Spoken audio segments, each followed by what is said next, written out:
హైదరాబాద్ లో కన్సల్టేషన్ మరియు 3,500 రూపాయల colour Doppler test Avis hospitals లో ఉచితంగా పొందండి. నమస్తే రమగారు. నమస్తే జయ.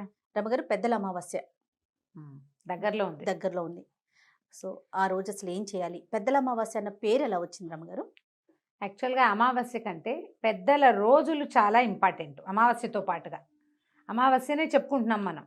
అంటే ఇక్కడ ఈ ప్రాంతాల్లో పాటిస్తూ ఉంటారు కాబట్టి. ఇది మన వినాయక చవితి చేసుకుంటాం. అక్కడి నుంచి చతుర్దశి నాడు నిమజ్జనం చేస్తాం. వినాయక నిమజ్జనం అయిపోయాక మనకి భాద్రపద పౌర్ణమి. పౌర్ణమి తెల్లవారిన దగ్గర నుంచి పౌర్ణమి వెళ్ళింది, పాడ్యం వచ్చిందా, ఇంకా పెద్దల రోజులు మొదలు. మహాలయ పక్షాలు అంటారు, పితృపక్షాలు వాటి పేరు. అంటే తండ్రులకి, తాత తండ్రులకి, ముత్తాతలుగా ఎవరు మన పెద్దవాళ్ళు మన ఇంట్లో గతించిన వాళ్ళకి ఇవి పెట్టుకునేందుకు, పిండ ప్రదానం చేయడానికి, తర్వాత ఏమో ఈ తర్పణాలు విడవడానికి ఈ రోజుల్ని వాడతారు. ఈ 15 రోజులు ఏ శుభకార్యాలు చేయరు. సాధారణంగా పితృపక్షాలు కాబట్టి కొత్త వస్తువులు కొనుక్కోకూడదు, అలాంటి భావాలు ఉంటాయి.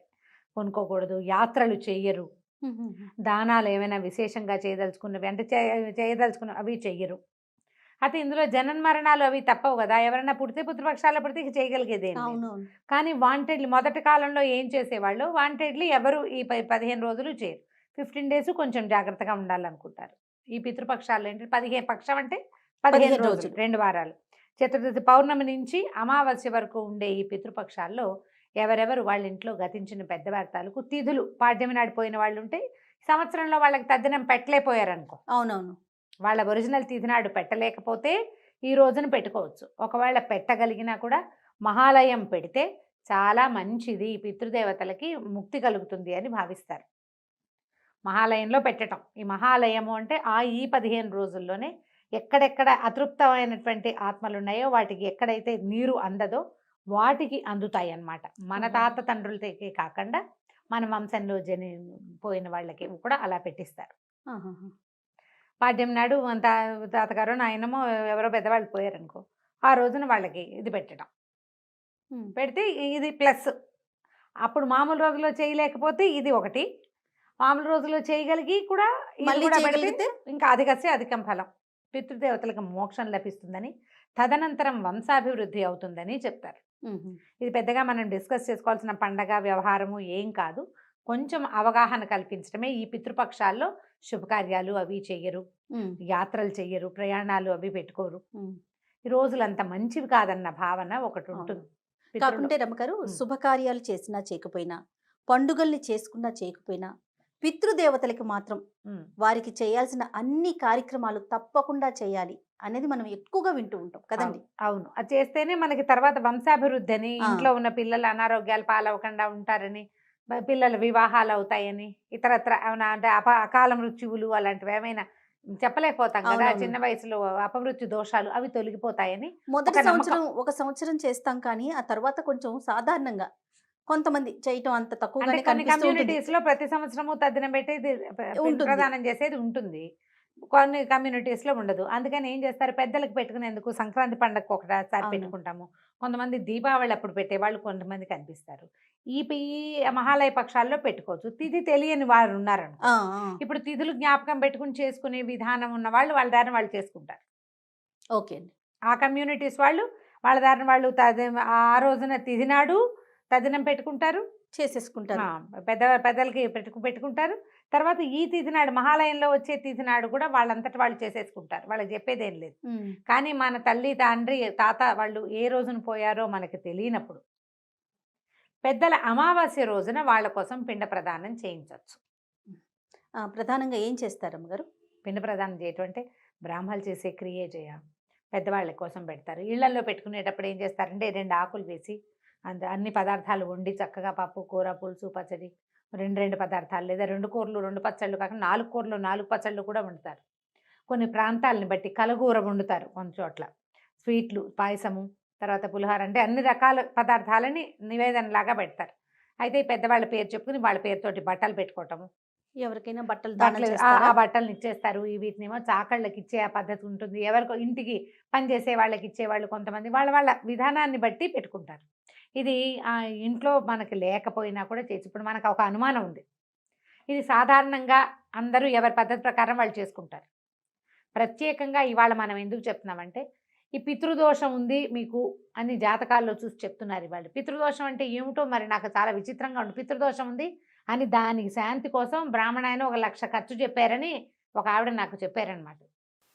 ఏం చెయ్యాలి పితృదోషాలు అంటే? ఆ పితృదోష నివారణ ఈ మహాలయ అమావాస్య నాడు చెయ్యొచ్చని నేను చదివాను. ఒకవేళ మనకు అలాంటి అనుమానం ఉండి, దానికి రకరకాలు చెప్తున్నారు. మీ ఇంట్లో మగపిల్లలు పుట్టపోవటానికి కారణం మీకు పితృదోషం ఉందని, లేకపోతే పిల్లలకి ఏదైనా పిల్లల పైకి రాపోవడానికి పితృదోషం ఉందని ఉంటే ఉండుండొచ్చు. జాతకాల ప్రకారం ఉంటే ఉండొచ్చు, అదొక దోషం అయ్యి ఉండొచ్చు. మనకు ఆ వివరాలు తెలియవు. కాకపోతే ఏదైనా చెయ్యాలని భావిస్తారు కదా, ఆ చెయ్యాలని భావించే వాళ్ళు కనుక ఈ మహాలయ పక్షం రోజున మన తాత, తండ్రి, ముత్తాత గారు వాళ్ళ పేర్లు మనకు పేర్లు కనుక తెలిస్తే వాళ్ళ పేరు మీద ముత్తాత వరకు మనం పెట్టచ్చు. ముగ్గురు 3 ఆకులు వేసి ముగ్గురికి చక్కగా భోజనం ముగ్గురు పేరుతోటి ఏదైనా అన్నదానం చేయటం కానీ, వస్త్రదానం చేయటం కానీ, ఒక వస్తువుని దానం చేయటం కానీ, ఎవరన్నా ఒక బ్రాహ్మణాన్ని పిలిచి వాళ్ళు నేను పెట్టుకుంటానండి మా తాతకి మా నాన్నకి అని చెప్పుకుని దగ్గర కూర్చోబెట్టుకుని వాళ్ళతోటి చేయించుకోవచ్చు. చేయిస్తే ఈ పితృదోషం ఉందేమోనన్న అనుమానం ఉన్నా, ఏమైనా తాత నాన్నల శాపాలు తగిలి పిల్లలు పైకి రావట్లేదని మీకు భయంగా ఉన్నా, ఆ భయం ఇప్పుడు నేను మీలో కొత్త భయాన్ని రేకెత్తించట్లా, లేదండి. మీకు డౌట్ ఉంటే ఈ పని చేయొచ్చు. అవునవును, ఆల్రెడీ ఇలాంటి అనుమానాలు చాలా ఉంటాయి మనకు ఓ మెసేజ్లు వస్తూ ఉంటాయి కదా, చాలా మంది అడుగుతూ ఉంటారు. అలాంటిది ఉంటే కనుక ఈ పెద్దల 15 రోజుల్లో మొదటి 15 రోజు 14 రోజులు తిథుల ప్రకారం చేసుకునేది. ఆఖరి రోజున అందరూ చేసుకోవచ్చు. తర్పణాలు విడుస్తారు, తిథులతో సంబంధం లేకుండా అమావాస్య నాడు చేస్తే మన పితృదేవతలు సంతృప్తి చెందుతారు. అయ్యగారు ఎవరితోటి మీకు అలవాటు ఉందో వాళ్ళని పిలుచుకుని వాళ్ళకి ఏదైనా కొంత ధనాన్ని ఇచ్చి ఈ పని ఇది చేయించుకోవటం. చేయిస్తే ఏమవుతుందంటే మనకి కొంత సంతృప్తిగా ఉంటుంది.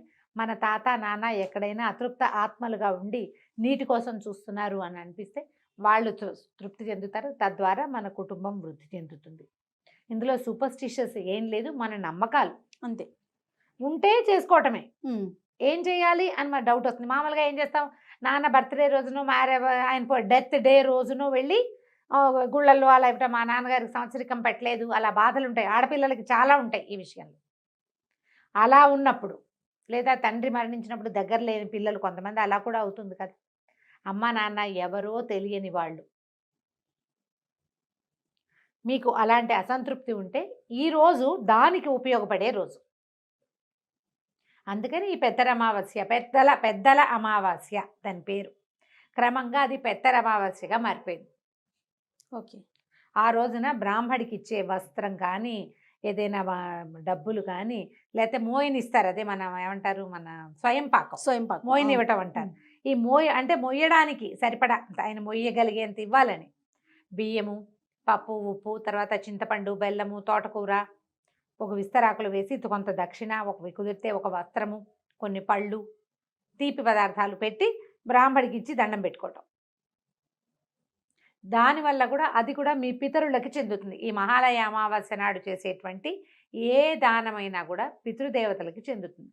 నేను ఇవన్నీ చేయను, సూపర్స్టిషియస్ నేను చేయను అంటే నువ్వు ఇంకోటి చేయొచ్చు. ఏ అనాథ శరణాలయంలోనూ ఆ రోజు భోజనం పెట్టండి. మన తాత పేరు మీద నాన్న పేరు మీద తలుచుకొని పెట్టుకున్నా కూడా అది కూడా ఎంతో కొంత మీకు ఒక సంతోషం వస్తుంది. అవును, నేను చేశాను అని. తర్వాత ఒకవేళ మన లెక్కలు వేసేవాడు ఎవడైనా ఒకడు పైన ఉండుంటే ఇది నీ లెక్కలో ఖాతాలో జమ అవుతుంది. అందుకోసమని ఇలాంటిది ఏర్పరిచారు. సంవత్సరంలో కుదరలేదు, ఇంట్లో అమ్మాయి భార్య బయట ఉంది, తద్దినం పెట్టడం కుదరలేదు, అలాంటప్పుడు అమావాస్య నాడు పెట్టుకోవచ్చు. ఇవాళ పెట్టుకుంటారు, అమావాస్య నాడు పెట్టుకుంటారు. తిథుల్లో ఏదైనా ఒక తిథి వాళ్ళకి సరిపడా వాళ్ళ తిథి ఏదొస్తే ఆ తిథి నాడు పెట్టుకోవచ్చు. అయితే ఈ 15 రోజులు మనం పెద్దగా శుభకార్యాలు అవి చెయ్యరు. అవును, ఇవి పితృపక్షాలు కాబట్టి ఇప్పుడు చేయకూడదు అంటారు. దీని మీద బోల్డ్ అని ఉన్నాయి. మనం ఏదైనా నదీ తీరానికి వెళ్ళి తర్పణం విడిచి రావచ్చు. నదీ స్నానం చేసిన ఫలితము, తాత తండ్రులకి తర్పణం విడిచిన ఫలితము మనకి. ఎవరు వెళ్తారో వాళ్ళకి. ఆడవాళ్ళు చేసేది కాదు కదా తర్పణాలు, మగవాళ్ళు విడుస్తారు.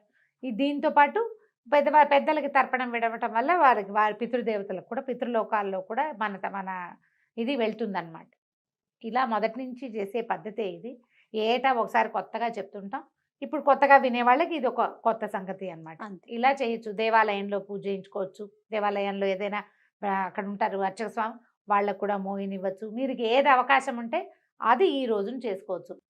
దాని తర్వాత రోజు నుంచి మనకు మొదలు ఆశ్వేజ మాసం వచ్చేస్తుంది. భాద్రపదం తర్వాత వచ్చేది ఆశ్వేజం కదా. అమ్మవారి దేవి నవరాత్రులు మొదలవుతాయి. ముందు రోజు ఇది చేసుకోవటం, తర్వాత గృహశుద్ధి చేసుకోవటం, అవన్నీ మన పద్ధతులను బట్టి మనం శుద్ధి చేసుకుంటాం. మర్నాడు పండగ రోజు నుంచి పాడ్యం నుంచి మొదలు కదా, బాలా త్రిపుర సుందరి అవతారంతో అమ్మవారు వచ్చేస్తుంది మన ఇంటికి. రైట్. నమస్తే రమ్మగారు. నమస్తే.